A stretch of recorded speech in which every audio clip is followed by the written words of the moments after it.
Good evening, my fellow whiskey aficionados. I don't know how the weather is where you are, but up here in the Northeast, it's fucking hot.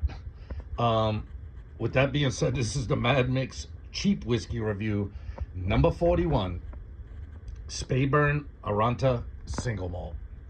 Um, if you remember my last cheap whiskey review, I got the Speyburn. It had a different name to it, and the cork broke off in it, which was kind of a funny story. And then so I went back because it was cheap. It's the cheapest single malt Scotch whiskey I ever found. I think it was $23, $22.99. So I went back. I still got some of that bottle here, but I had band practice on Friday. I said, shit, I'm going to go back to that liquor store and see if they got any more of them left. Well, they had one more of them left, and I got to band practice, and what do you think happens? Sure as shit, the fucking cork breaks off on that one, too. So there I am scrambling to try and filter this thing through fucking paper towels just to get all the cork pieces out of it and be able to drink it at band practice. We did a good job of it, and we killed that bottle. So I went back today. There were no more of that other one, but there was this other Speyburn, and this one was $37.99. So a $38 bottle, still falls in the cheap whiskey category, but obviously it's not as cheap as the $23 Speyburn that I had found and gotten a couple bottles of.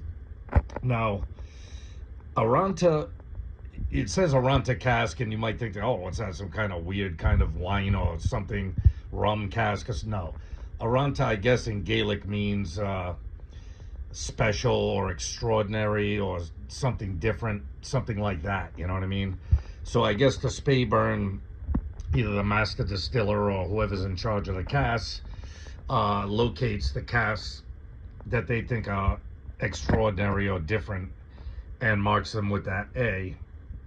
And like I said, Arranta in Gaelic means extraordinary or something. So apparently this single malt is made of just those barrels that they pick and select. They're all first fill bourbon barrels, so nothing in here is any kind of finish. We get no sherry, no rum, no nothing. It's just first fill bourbons that I guess somebody, the cooper, not the cooperage, the dunnerage, guy who's in charge of the barrels, or the master distiller goes and tastes and marks for just this specific release. And this is an America only release, North America only release. And so I guess that's the backstory on it. So we're gonna get to try another Speyburn. I like the $23 one. I mean, it was nothing extraordinary. It was just kind of a simple single malt that was kind of smooth and good. And for $23, it was a steal. I mean, I doubt I'm ever going to find anything cheaper than $23 that is called a single malt. And obviously this one either will not be as cheap either. I mean, $38 for this one. With all that bullshit being spoken, let's get the snout right up in the glass. Ooh. Well, to be honest with you, I'm getting a little bit of ethanol on the nose. I'm getting malt. Definitely malt. Maybe a hint of sweetness. I'm not getting much. I'm not getting vanilla. I'm not getting, caramel. I'm getting like malt and spice. To be honest with you, that's pretty much all I'm getting. I'm not even getting a hint of fruit on the nose. Not at all. That other Speyburn had a little bit of hint on it, even for a cheap single malt. This one's just pretty much malt and baking spice on the back end or something, or some kind of spiciness to it. It's not a great nose, but it's not an awful nose. I'm getting a hint of ethanol on it if I get the snout up in there enough. This one also gets no age statement, so neither of these Speyburns have gotten any kind of age statement. So obviously I've got no idea how old they are. They could be 3 years, they could be 100 years. They don't tell you. I seriously doubt they're 100 years old. Yeah, nothing remarkable on the nose. Like I said, malt, hint of spice. Even smelling it multiple times, I'm really not. If there's any kind of fruit smell in here, it's almost non-existent. So, hey, when I hit a sniff it, let's drink it down.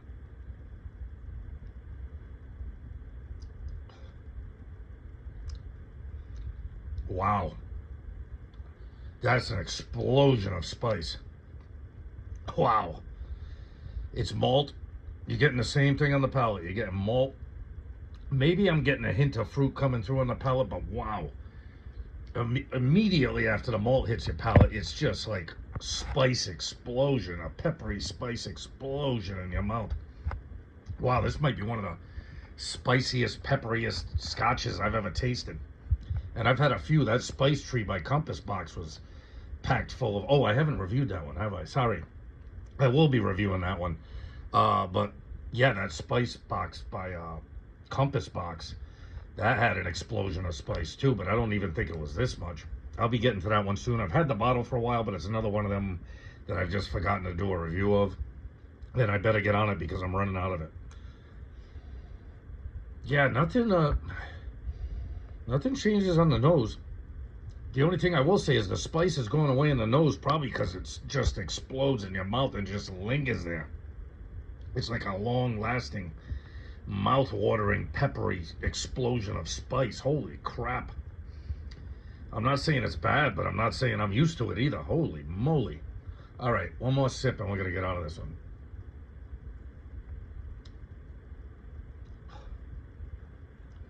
Yeah, okay.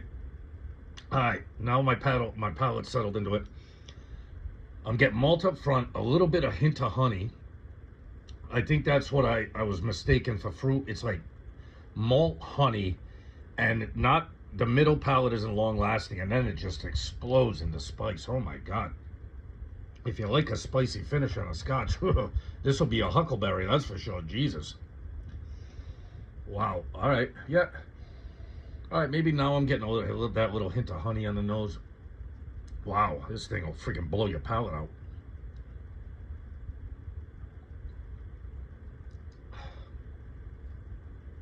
Yep, malt up front, some honey in the middle, and then just a freaking boatload of spice on the back end.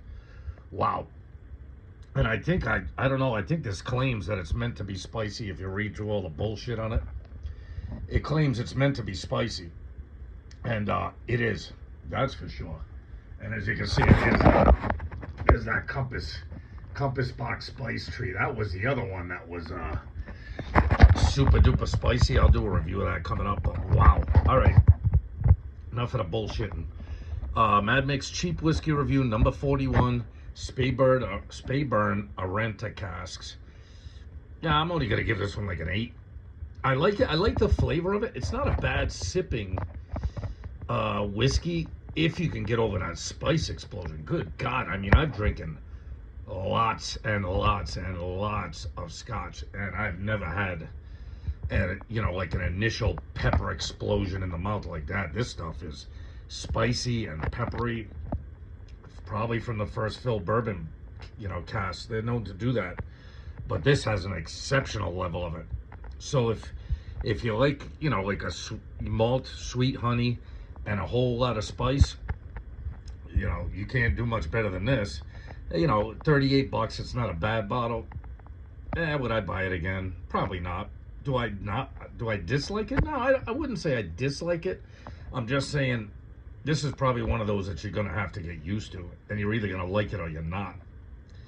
I'm not saying I don't like it. I'm just not used to this level of peppery spiciness on the palate. It is just obnoxious almost. Not in a bad way. It's just like it hits you and it's like, whoa. Whoa. But I mean, the whiskey itself is tasty. You know what I mean? I doubt it's artificially colored. It's light. I don't know exactly. Like I said, no age statement. So with that being said, do I think it's great? No. Do I think it's horrible? No. I just think it's another one of them meh. You know what I mean? Although I will give it its credit where its credit is due. If you want an explosion of spice in the palate, get this one. Because this thing is like, wow. It's unbelievable. I've never tasted anything like it. So it's unique in that respect. But is it something that I'd want to sit down to a whole lot? Probably not. You know what I mean? I'll sit down to a couple drams tonight. I'll put it back in its sleeve and it'll sit on the shelf. And, maybe I'll pop back in and have another taste of it at some other point. But it's just okay. It's all right. So, with that being said, love yourself. Always love and respect yourself. You got to do it. You don't do it, who's going to do it for you? Nobody's going to do it for you. Love and respect your family and friends always. Try and treat other people kindly. And I drink cheap whiskey, so you don't have to. And it's going to be up to you guys to decide whether you'd want to drink this one or not. Hey, later, peeps. I'll see you on the next one. Be good.